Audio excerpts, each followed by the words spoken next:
Assalamualaikum warahmatullahi wabarakatuh. Selamat pagi semuanya. Eh, Minggu ini kita sudah masuk pertemuan 3 ya. Untuk materinya yaitu kita sudah masuk pertemuan 3 mengenai manajemen dan organisasi.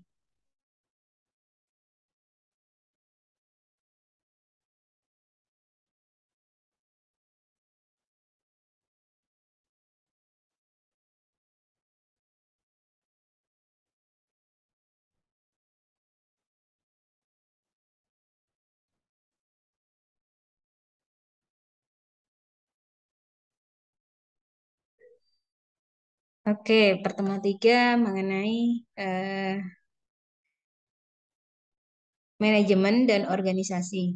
Oke, kemarin di pertemuan 2 kita sudah bahas ya mengenai sistem informasi dan CBIS. Nah, hari ini pembahasannya adalah mengenai manajemen dan organisasi.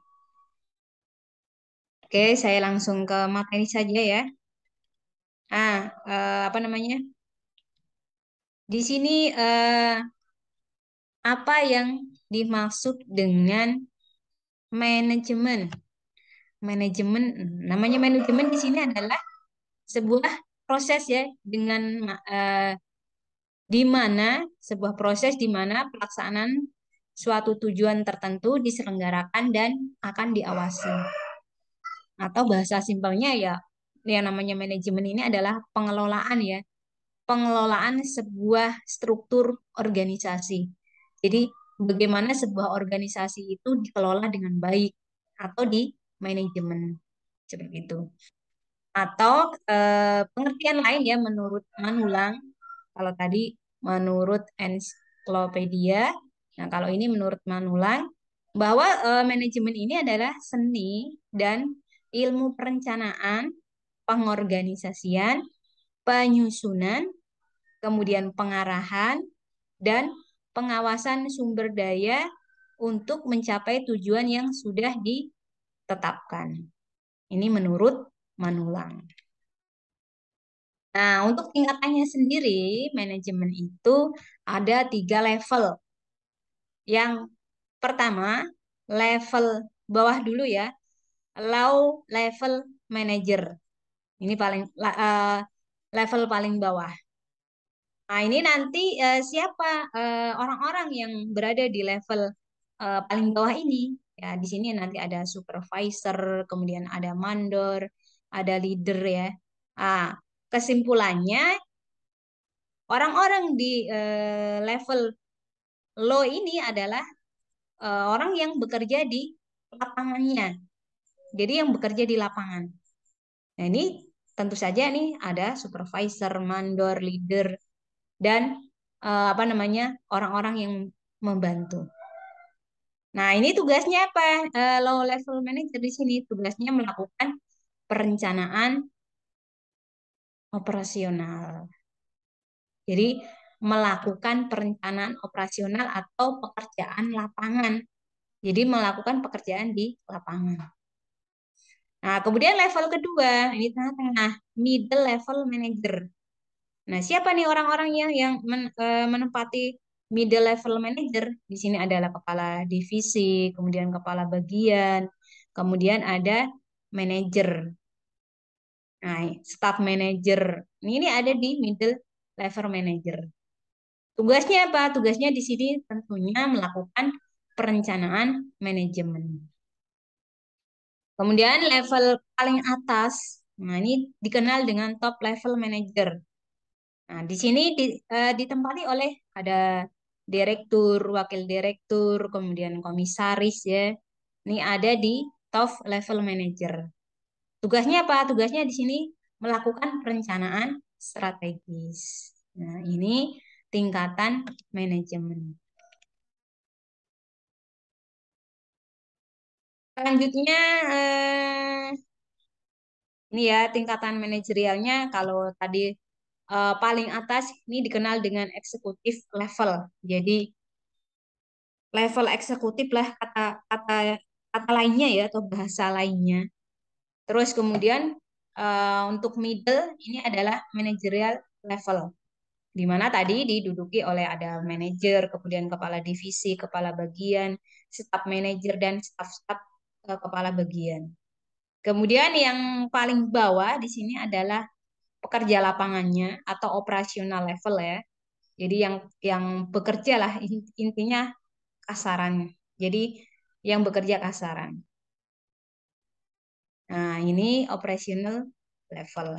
Kemudian fungsi manajemen.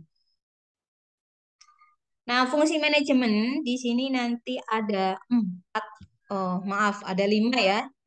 Ada lima nih fungsi manajemen. Sebentar saya sebelum ke fungsi manajemen, di sini yang harus di sini saya tambahkan ya. Nah, di sini unsur-unsur manajemen itu apa sih? Nah, sebelum saya ke fungsi, jadi di sini nanti manajemen itu ada unsur-unsurnya atau komponen-komponen. Jadi apa sih komponen-komponen dalam manajemen itu? Yang pertama ada manusianya, kemudian ada barang ya yang diproduksi, yang diperjualbelikan. Terus kemudian ada mesin yang digunakan untuk memproduksi barang, menghasilkan barang. Kemudian ada uang ya. Uang ini tentunya untuk alat apa namanya? Operasionalnya, baik untuk operasional pembuatan produknya, untuk membayar gaji karyawannya, ataupun untuk apa namanya? Saham. Kemudian market. Nah, pasarnya. Nah, ini adalah bagaimana eh, produk itu dipasarkan, dipromosikan. Nah, ini ya unsur-unsur dalam manajemen. Terus kemudian selanjutnya adalah fungsi dari manajemen itu sendiri. Yang pertama di sini ada fungsi planning atau perencanaan. Nah, fungsi planning ini merupakan apa namanya? Tahap awal ya, tahap awal yang nanti kalau dalam sebuah perusahaan itu ya cukup krusial lah untuk perjalanan bisnis ke depannya. Jadi ini paling yang namanya planning ya, perencanaan itu kan menentukan nanti semuanya.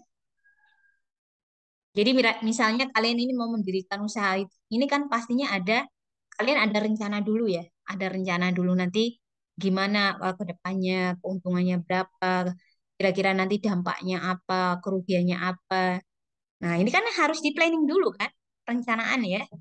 Nah, pada tahap planning ini ya, tentunya ketika kalian nanti ada yang menjadi sebuah pengusaha, tentunya harus menentukan tujuan jangka pendeknya. Jadi tujuan jangka pendeknya itu nanti bagaimana, tidak hanya jangka pendek, jangka panjangnya pun harus diperkirakan juga.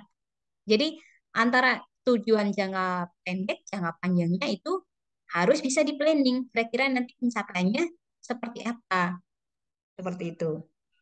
Nah, jadi tujuan sebuah perusahaan itu dapat dalam bentuk kuantitatif maupun kualitatif ya, terkait dengan perencanaan ini. Nah, kalau tujuannya sudah ditentukan tadi, baik kuantitatif, kuantitatif itu lebih ke jumlah ya. Jumlah misalnya keuntungan yang ingin dicapai.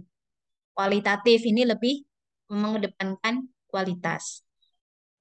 Nah, ini apabila tujuan sudah ditetapkan tadi, baik mau kuantitatif maupun kualitatif, nah ini maka nanti tahap selanjutnya adalah apa? Adalah menentukan bagaimana strategi yang tepat ya untuk mencapai tujuan tersebut. Ya tentunya kita sebagai pengusaha tidak hanya membuat tujuan saja ya. Jadi strategi yang harus dibuat, strategi yang harus digunakan untuk mencapai tujuan tersebut itu apa? Nah, ini dalam hal planning ya, masuk dalam kategori planning. Nah, selanjutnya fungsi yang kedua adalah organisasi atau organizing. Organizing. Nah, pada tahap organisasi ini, eh, ketika seorang pengusaha, ketika kalian nanti menjadi pengusaha ya, ini adalah namanya organisasi. Maksudnya di sini kalian dituntut mempunyai keahlian untuk membuat tim ya atau organisasi yang tepat untuk melaksanakan rencana-rencana perencanaan tadi ya yang telah dirumuskan. Nah, di tahap ini ya, tahap organisasi ini nanti apa namanya? Merupakan salah satu proses dari pengalokasian sumber daya khususnya yaitu sumber daya manusia. Di mana manusia ini adalah pelakunya ya, pemilik, pelaku. Nah, makanya di sini nanti sebagai seorang manajer itu harus bisa menentukan peran dan posisi apa saja yang eh, dibutuhkan dalam sebuah organisasi. Seperti itu. Jadi di sini tentunya adalah bisa berorganisasi dengan baik ya. Tentunya yang harus dimiliki oleh siapa? Ya para tadi manajemen top dan middle seperti itu. Nah, contohnya gimana sih? Ya, contohnya nih, kalian memiliki 10, kalian punya perusahaan nih. Nah, dalam perusahaan kalian ini, misalnya perusahaan baru berdiri ya, misalnya baru 10 nih karyawannya atau anggotanya. Jadi baru memiliki 10 karyawan. Nah, maka dari 10 orang ini, karyawan yang kalian miliki ini, nanti dibagi ke dalam pekerjaan-pekerjaan ya. Nanti direkturnya siapa? Tentunya kalian ya, sebagai pimpinannya, manajernya siapa. Kemudian nanti bagian manajer bagian operasional, manajer bagian keuangan, manajer bagian IT, manajer bagian personalia. Nah, ini kan dibagi-bagi ya, dibagi-bagi nih. Terus nanti stafnya berapa setiap divisi. Nah, jadi 10 orang ini ditempatkan masing-masing sesuai keahlian yang dimilikinya. Nah, ini fungsi organisasi. Kemudian yang ketiga fungsi staffing.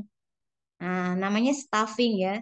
Di sini fungsi staffing ini bertujuan untuk menempatkan sumber daya perusahaan di tempat yang paling tepat sesuai dengan bidang keahlian tadi masing-masing orang yang sudah dibentuk tadi. Baik divisi personalia, divisi finansial, divisi HRD, divisi IT ya, maupun divisi SDM-nya. Akan tetapi fungsi manajemen ini tidak ini ya, tidak hanya mengenai tenaga kerja saja, melainkan nanti juga sumber daya dalam perusahaan tersebut, termasuk ketika melakukan training, kemudian training atau pelatihan ya, inventaris, kemudian sumber daya infrastruktur lainnya yang akan dikelola. Nah, fungsi-fungsinya nih ada beberapa ya untuk staffing ya. Di sini nanti bisa melakukan perencanaan SDM yang sudah ada tadi, yang sudah tersedia ya tadi misalnya 10 orang ya, baru 10 orang. Kemudian yang kedua, perekrutan tenaga kerja apabila terjadi kekosongan pada misalnya divisi keuangan. Kemudian melakukan proses seleksi tenaga kerja yang sudah mendaftar, misalnya lagi buka loker. Nah, di sini nanti ada proses penyeleksian ya yang dilakukan oleh misalnya bagian apa namanya? Bagian HRD. Terus kemudian evaluasi kinerja yang sudah dilakukan para stafnya. Nah, ini fungsi staffing. Kemudian yang keempat fungsi directing. Nah, fungsi directing ini atau kepemimpinan ya, tentunya ini dilakukan oleh apa namanya eh, pimpinan ya terhadap bawahannya. Nah, di sini tentunya seorang pemimpin itu harus bisa mengkomunikasikan visi dan misi perusahaan ya dengan baik kepada para stafnya, bisa berkomunikasi dengan baik dengan para stafnya, para kliennya, para customernya seperti itu. Walaupun ya tidak berhadapan langsung ya dengan customernya seperti itu. Jadi intinya di sini yang perlu digarisbawahi adalah sebagai seorang leader ya di sini harus bisa apa namanya eh, menunjukkan menunjukkan kemampuannya dengan baik sebagai seorang pemimpin. Jadi kepribadiannya harus baik, kemampuan skillnya juga harus baik, kemudian kemampuan kepemimpinannya pun juga harus baik. Nah, seperti itu ya. Kemudian yang kelima terakhir adalah controlling. Controlling ini adalah tentunya fungsi pengawasan. Jadi ketika kalian menjadi sebuah leader dalam sebuah perusahaan ya, pemimpin, nah di sini perlu melakukan controlling terhadap kinerja tim dalam perusahaan. Ya kalau nggak dikontrol gimana nanti kerjanya? Ya tentunya perusahaannya akan semrawut ya kalau tidak ada controlling. Nah, jadi sini nanti ada controlling ya terhadap apa namanya tim yang sedang melakukan apa namanya pekerjaannya. Nah, di sini nanti seorang leader ini sangat berperan, khususnya ini manajer. Nah, ini dapat mengevaluasi ya kinerja dalam setiap tingkat individu, kemudian tim, kemudian organisasi secara menyeluruh. Tentunya dengan SOP yang sudah dibuat oleh perusahaan. Seperti itu. Jadi seorang pimpinan di sini ya, baik nanti direkturnya, komisarisnya, presiden direkturnya, terus kemudian manajernya ini bisa melakukan pengawasan dengan baik ya dalam eh, proses kinerja di perusahaan tersebut. Dari keseluruhan staf-staf yang menduduki tadi setiap divisi. Nah, ini fungsi manajemen. Kemudian selanjutnya manajemen dan sifat informasi. Nah, di sini sesuai dengan kebutuhan tingkatan manajemen ya, di sini nanti ada dua poin. Yang pertama sumber informasi. Ini untuk manajemen top di sini membutuhkan informasi dari internal dan eksternal. Nah, internal ini tentunya internal perusahaan itu sendiri, yaitu tentunya dari para stafnya, baik dari level manajer hingga operasional. Dan eksternal ini di luar dari perusahaan. Contohnya apa? Ini ada pemerintah, masyarakat, rival ya atau pesaing, kemudian supplier. Nah, ini dari eksternal. Butuh nih, butuh. Karena ini kan untuk keberlangsungan perusahaan.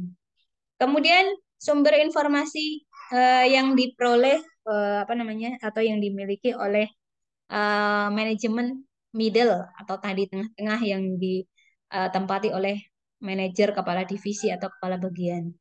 Ini membutuhkan informasi bersifat tengah-tengah antara top dan low management ya. Ini karena nanti kan yang membuat laporannya adalah ini middle. Jadi middle ini eh, membuat laporannya ya yang nanti digunakan untuk pengambilan keputusan perusahaan. Makanya di sini perlu atau sifatnya tengah-tengah informasinya. Bisa dari top, bisa dari low. Kenapa? Karena ini nanti yang membuat laporan untuk menentukan keputusan perusahaan arahnya kemana, itu ya ini di middle ini. Kemudian yang ketiga low. Nah, low di sini membutuhkan informasi internal dari perusahaan dan sedikit eksternal, misalnya dari supplier. Nah, itu dilihat dari sumber informasi. Nah, kalau dilihat dari lingkup informasinya, Nah, untuk manajemen top di sini memerlukan informasi organisasi secara global dan informasi dari seluruh komponen organisasi. Kemudian kalau middle di sini membutuhkan informasi semi global dan semi parsial. Terus kemudian selain itu apa? Mengkoordinasikan antar departemen. Kemudian yang terakhir, nah ini lingkup informasi yang terakhir dari manajemen law di sini adalah memerlukan informasi bersifat lokal atau parsial yang berhubungan dengan departemen masing-masing sesuai dengan pekerjaannya ya, karena kan eh, melakukan operasional lapangan, pekerjaan lapangan seperti itu. Selanjutnya tadi dilihat dari kebutuhan tingkatan manajemen. Nah, sekarang dilihat dari kebutuhan tingkatan manajemen dari kurun waktu informasi. Kalau tadi sudah 2 poin ya, sumber informasi, lingkup atau ruang lingkup informasi. Kemudian ini jangka waktu informasinya. Kalau top, ini memerlukan informasi untuk jangka panjang. Rentang waktu jangka panjang tergantung dari jenis perusahaan. Kemudian kalau middle ini membutuhkan informasi jangka menengah. Nah, sedangkan low di sini membutuhkan informasi jangka pendek, ya, karena kan untuk apa namanya melaksanakan pekerjaannya, kegiatan operasional perusahaan. Jadi butuh informasi sesegera mungkin jangka pendek. Terus kemudian kelengkapan informasi. Nah, ini untuk top ini memerlukan laporan hanya pokok-pokok masalahnya saja. Sedangkan middle memerlukan laporan semi pokok. Dan kalau low memerlukan laporan yang lengkap seputar bagian masing-masing. Seperti itu. Jadi harus lengkap karena ini nanti low melaporkannya kepada middle. Seperti itu. Makanya di sini laporannya harus lengkap. Terus dilihat dari kerincian informasi. Nah, kalau top membutuhkan informasi berupa ringkasan dan biasanya dalam bentuk grafik atau diagram. Jadi cukup simpel ya. Nanti kan yang menjelaskan ini adalah manajer. Jadi dijelaskan oleh atau dipresentasikan oleh manajer. Nah, makanya di sini bentuknya simple ya. Hanya bentuk grafik ataupun diagram. Kemudian kalau middle memerlukan informasi resmi, semi ringkas. Jadi nggak terlalu ringkas banget. Nah, kalau low ini tetap lengkap atau detail. Karena kan nanti informasi dari law ini nanti akan diserahkan kepada middle untuk membuat laporannya. Kemudian dilihat dari kerangka waktu. Kalau top membutuhkan informasi tentang masa depan. Nah, kalau middle memerlukan informasi masa lalu. Karena untuk membuat laporan tadi, itu loh. Nah, kalau top yang dilihatnya ke depannya nanti gimana, seperti itu. Terus kemudian kalau lo memerlukan informasi masa lalu, seperti itu. Selanjutnya peran manajer. Di sini peran antar pribadi. Nah, di sini misalnya menjadi kepala atau pemimpin, peran antar pribadi. Kemudian menjadi leader ya atau pemimpin. Kemudian menjadi penghubung, bisa menjadi penghubung. Kemudian yang kedua peran informasi. Ini bisa memantau, bisa apa namanya memberikan informasi atau pewarta ya. Kemudian bisa menjadi juru bicara. Jadi informasinya ini ya banyak ya yang apa namanya diperlukan. Kemudian peran keputusan. Di sini nanti yang melakukan siapa? Di sini nanti ada wirausaha, pemecah masalah, pembagi sumber daya, dan perunding. Negosiator ini orang-orangnya. Terus selanjutnya manajer. Nah, manajer ini harus memiliki keahlian dan pengetahuan. Nah, keahlian yang harus dimiliki seorang manajer apa?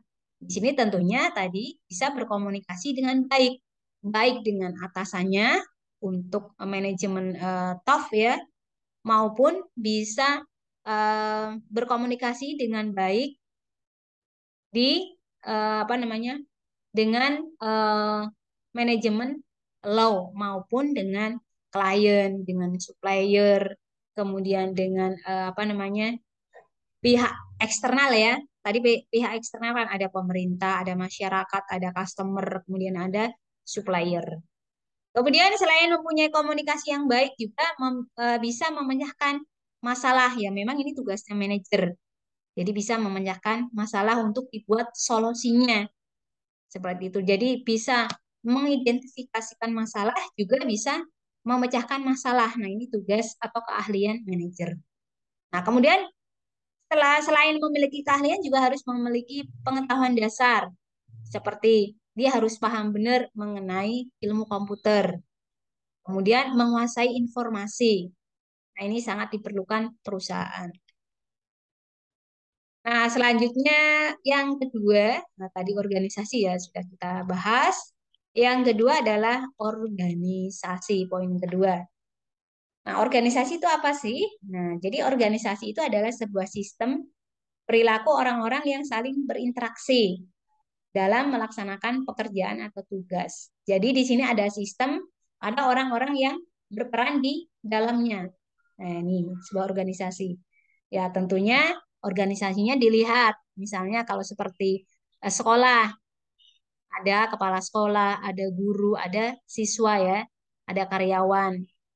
Terus kemudian kalau di kantor, nah, ada tadi presiden direktur, ada direktur utama, ada komisaris, kemudian itu yang top manajemen, yang middle management ada tadi manajer, kemudian kepala divisi, kepala bagian, gitu ya. Kemudian apa namanya di bagian manajemen law, nah di situ ada supervisor, kemudian ada apa namanya eh, apa namanya yang itu ya sales ya, sales. Nah, itu di bagian operasionalnya. Nah, itu mengenai organisasi. Nah, kalau struktur organisasi ya tentunya susunan ya atau kerangka atau pola ya, pola hubungan hubungan di antara fungsi-fungsi tadi atau divisi-divisi yang sudah saya jelaskan tadi. Nah, di sini mengenai struktur organisasi ada berapa? Ada tiga. Yang pertama ada struktur organisasi lini.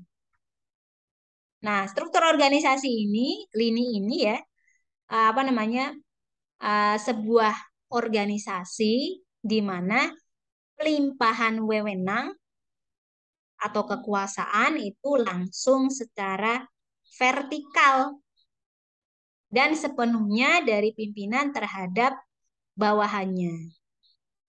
Nah, ini organisasi lini. Cirinya apa? Cirinya adanya hubungan antara pimpinan dan bawahan masih bersifat langsung melalui satu garis wewenang. Nah, kemudian ciri yang kedua apa? Ciri yang kedua, setiap top manager, manajer di bawahnya hanya sebagai pelaksana.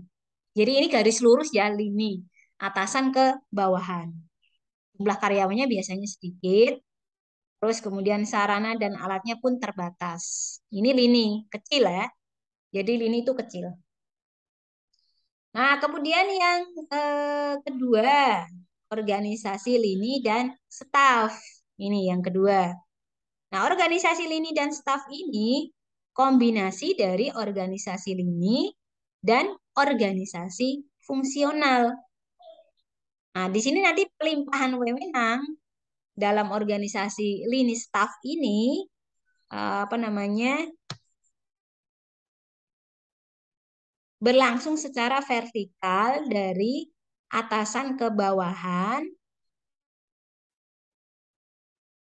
Terus kemudian dari masih sama ya, vertikal ya, dari atasan ke bawahan hingga bawahan ya.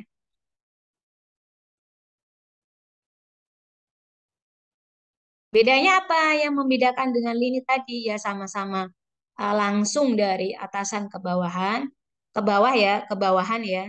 Jadi ke staf-stafnya gitu. Kalau lini tadi kan termasuk kecil, organisasinya masih kecil. Tapi kalau lini dan staff ini agak lebih sedikit lebih besar ya. Nah, di sini terlihat kalau lini tadi kan karyawannya sedikit, misalnya hanya 5 orang, 4 orang gitu. Tapi kalau lini dan staff ini karyawannya sudah banyak, organisasi organisasinya besar, timnya banyak.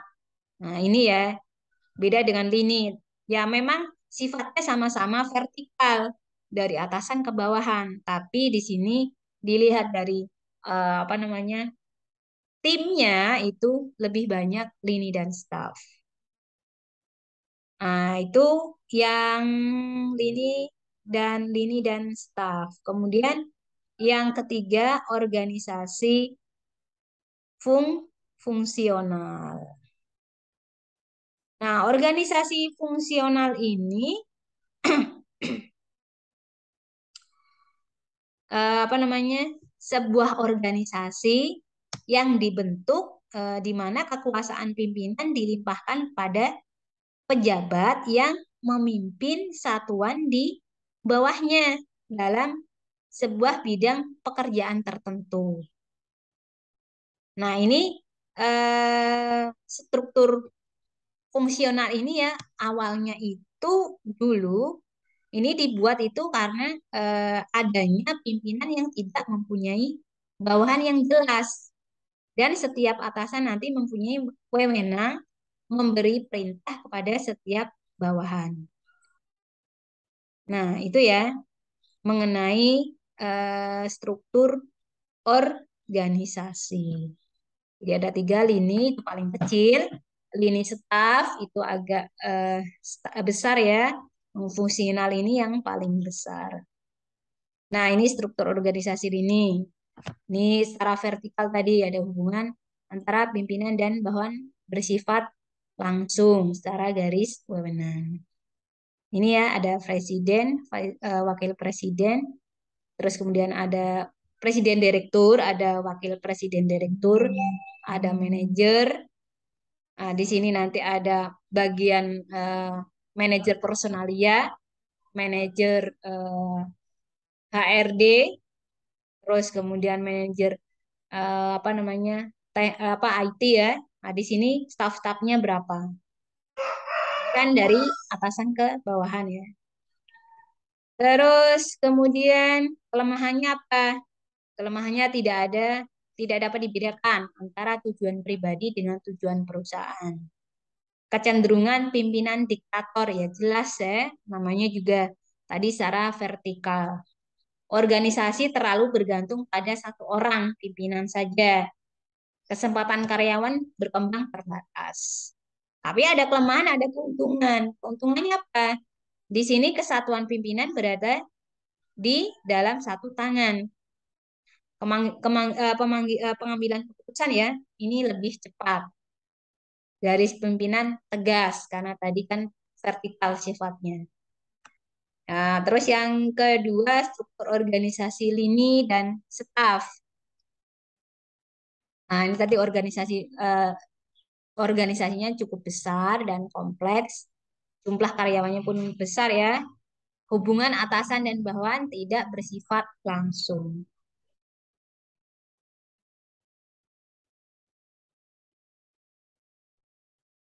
Oke, selanjutnya apa namanya? Kelemahannya tidak ada perbedaan ya antara perintah dan bantuan.